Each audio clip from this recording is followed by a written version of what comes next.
Kali ini kita bahas manga baru kembali. Kali ini manga Poli yang berjudul Hiragana Service Gaiden Hydribreak. Judul yang lumayan cukup panjang dan tentu seperti biasa kita akan bahas chapter 1 atau prolognya terlebih dahulu. Di awal halaman disebutkan hanya Service S. Dulu, Service S disebut monster yang menguncang dunia Poli. Tidak ada jejak rekaman video dan sedikit saksi mata dari pertandingan itu. Dan serempak mereka menggambarkan kesan dari pertandingan dengan kata-kata seperti ini. Monster itu telah terlahir kembali. Itulah gambaran halaman pertama dari manga ini. Gimana lanjutannya? Langsung aja kita bahas.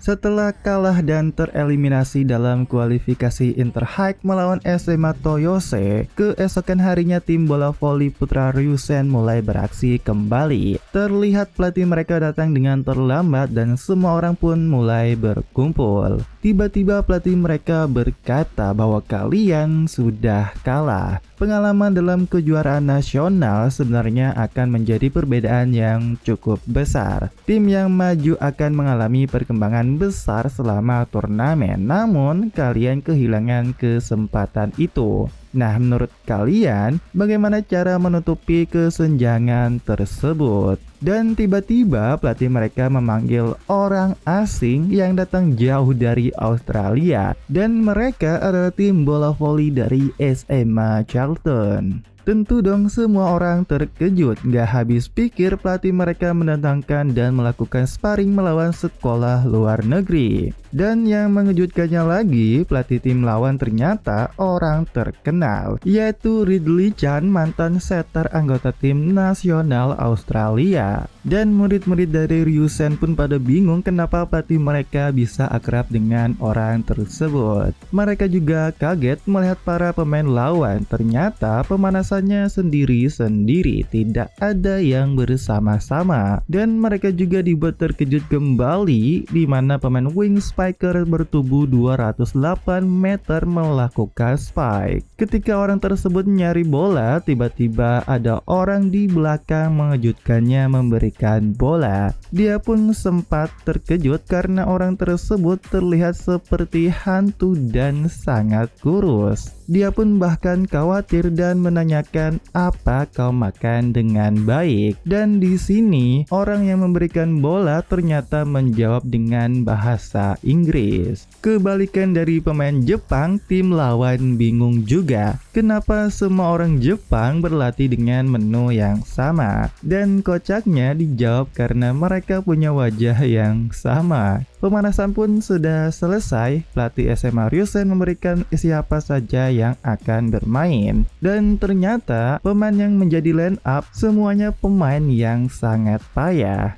Agak sedikit membingungkan, tapi di SMA Ryusen ada klub voli buat hobi sama yang resmi dan itu disatukan. Dan tentu saja para pemain voli yang resmi protes karena mereka nggak ikut main. Apalagi mereka protes kenapa si Oboro atau orang yang kelihatan kayak hantu ini nggak main dan malah menjadi hakim garis.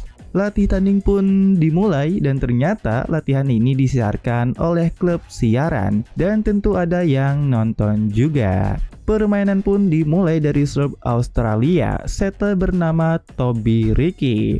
Cewek-cewek yang melihat rambut pirang alaminya bilang itu keren, tapi ya wajahnya sih biasa aja mereka bilang. Namun Toby berhasil melakukan slurp S dan membuat pemain Ryusen terkejut.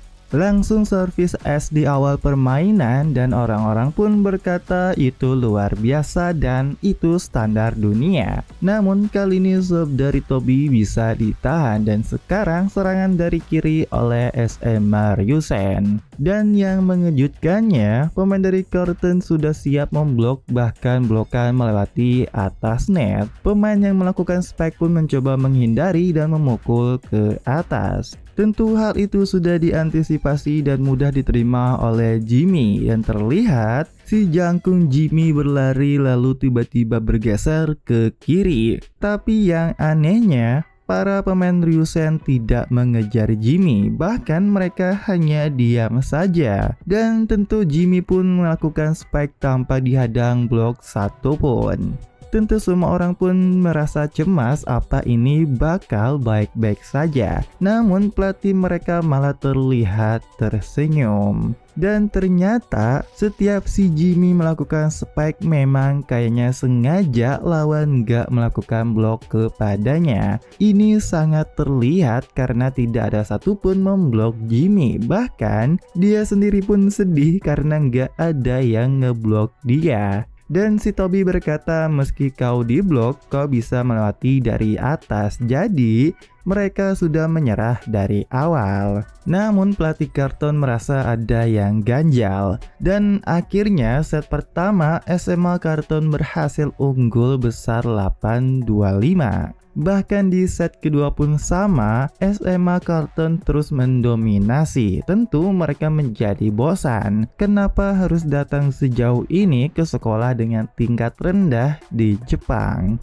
Namun saat Jimmy terlihat akan melakukan spike kembali, kali ini dia gagal dan bolanya nyangkut di net. Tapi mereka pun gak mempermasalahkan itu. Tetapi entah kenapa pelatih SMA Ryusen tersenyum. Dan di saat itu juga dia melakukan pergantian, bahkan pergantian penuh, di mana yang masuk adalah anggota tim poli resmi. Tapi bagi pemain SMA Carlton, head mereka malah ketawa karena muka-mukanya unik banget. Ya bisa dibilang sih percakapan mereka berbau rasis. Ketika servis dimulai oleh SMA Ryusen dan si Toby ini ternyata udah tahu juga si Jimmy udah lelah dan kelihatannya lawan yang masuk lebih baik dari yang pertama. Dia ingin menggunakan center tapi lawan tidak mengendurkan penjagaan dan alhasil dia memberikan bola ke si Jimmy kembali. Dan tiba-tiba ketika setter memberikan toss ke si Jimmy, si Oboro ini tiba-tiba pergi ke arah Jimmy dan melakukan blok.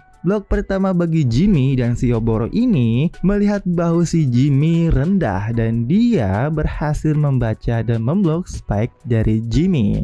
Itu adalah one touch pertama mereka dan ketika libero memberikan bola ke setter, si Oboro terlihat siap buat menyambut toss dari setter. Namun toss tersebut terlalu panjang dan agak jauh, tetapi dengan gokil Oboro berhasil melakukan spike bahkan menuju cepat ke bawah. Tentu hal itu membuat pemain SMA Carlton terkejut, apalagi si Oboro mengambil bola di belakang kepalanya. Mereka pun akhirnya berhasil melakukan spike dan menjadi poin. Dan pelatih mereka teriak buat timnya terus mencetak poin.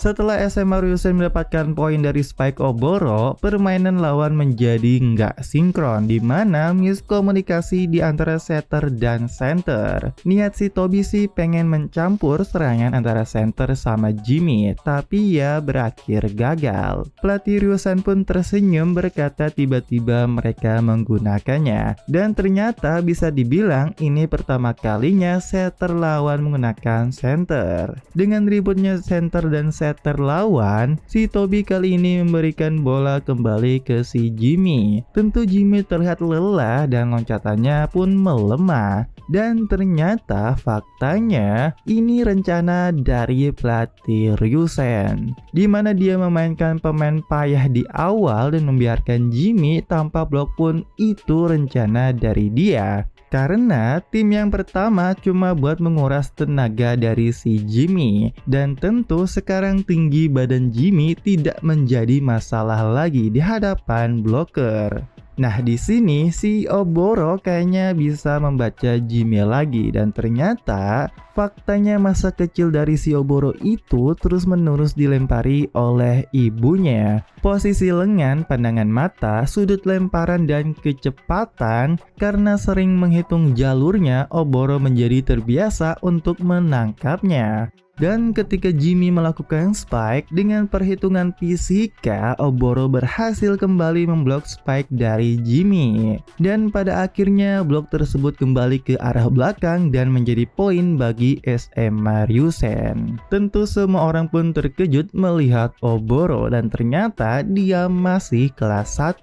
Dan setelah kejadian tersebut, pelatih SMA Cartoon melakukan pergantian yang dimana si jangkung Jimmy akhirnya diganti. Pelatih mereka nggak marah dan berkata, apa itu memberikanmu pengalaman? Jika kau bisa mencetak poin dari berbagai situasi tanpa bergantung pada teknik tertentu, kau akan menjadi pemain yang lebih baik. Setelah pergantian Jimmy, tim SMA Cartoon tidak terkejar oleh Ryusen dan mereka gagal memenangkan pertandingan, tetapi membuat yang nonton merasa puas. Dan Jimmy pun menghampiri si muka hantu bertanya siapa namanya, dan dia adalah Yuya Oboro. Aku Jimmy, mari bermain lagi. Pelatih Cartoon berkata bahwa pelatih Ryusen udah tahu rencananya dan dia berkata mereka nggak akan bisa belajar cara bertarung melawan tim kecil jika hanya bermain di dalam negeri sendiri. Latih tanding pun berakhir, para pemain SMA Cartoon kembali dan pergi ke fasilitas penginapan sekolah. Mulai keesokan harinya, ternyata SMA Ryusen sebagai basisnya mengatur pertandingan latihan dengan tim-tim kuat dari wilayah Kanto secara beruntun. Dan hari esoknya juga di SMA Oya, SMA Cartoon yang kemarin bertanding melawan Ryusen bertunduk lutut di hadapan tim sekolah Jepang. Bahkan mereka diledek, apa cuma segini doang. Dan si Jimmy pun cuma bisa terdiam berkata dia adalah Hercules. Di mana dalam mitologi Yunani, Hercules dikirim oleh Raja Dunia Bawah Hades untuk mengalahkan Hydra. Dan itulah ungkapan si Jimmy ketika kalah oleh SMA Oya. Mantan tim seleksi SMP Tokyo yang legendaris yaitu The Middle Blocker Phantom Oboro Yuya, seorang pria yang pernah ditakuti sebagai penipu di atas lapangan Uryu Minami. Ini kisah tentang pria-pria yang menyandang nama naga yang berkumpul di SMA Ryusen. Saat mereka saling bersaing, mereka menjadi monster untuk menantang para pahlawan. Dan ya, itulah pembahasan kita kali ini. Bagaimana menurut kalian? Kesimpulannya sih, MC dari manga ini punya kemampuan bermain yang unik, yaitu menggunakan ilmu fisika. Karena terbiasa dilempari barang oleh ibunya sejak dia kecil, jadi dia terbiasa menangkap. Tapi yang belum aku paham sih, kenapa di awal si Oboro ini disebut sebagai monster yang sama sebagai Service S. Dan setelah baca, dia itu ternyata disebut sebagai Middle Blocker Phantom. Ya, yang pasti tunggu sajalah kelanjutan dari manga ini. Pakai baju merah, rambutnya panjang, udah lagi cantik tak terbayang.